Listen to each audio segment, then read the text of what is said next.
जय मिथिला जय मैथिली। तो एगो होली के गीत सुनावे छी। राम जी मिथिला में होली खेलने छथिन। मिथिला में राम खेलत होली, मिथिला में राम खेलत होली, मिथिला में किनका के हाथ कनक पिचकारी, किनका के हाथ कनक पिचकारी, किनका के हाथ अबीर झोरी हो, किनका के हाथ अबीर झोरी, मिथिला में राम खेलत होली, मिथिला में राम जी के हाथ कनक पिचकारी, राम जी के हाथ कनक पिचकारी, सीता दाई के हाथ अबीर झोरी, सीता दाई के हाथ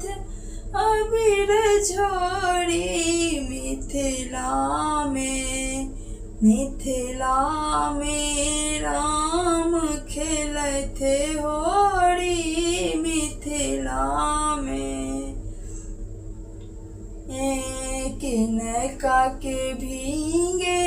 पियर, किनका के भीजे पियर पीताम्बर, किनका के भीजे पियर पीताम्बर, किनका के भीजे कुसुम चुनरी हो, किनका के भीजे कुसुम चुनरी, मिथिला में राम खेलत होली, मिथिला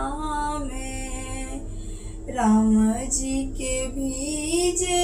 पियर पीताम्बर, राम जी के भीजे पियर पीताम्बर, सीता दाई के भीजे कुसुम चुनरी हो, सीता दाई के भीजे कुसुम चुनरी, मिथिला में राम खेलत होली, मिथिला में राम खेलत होली, मिथिला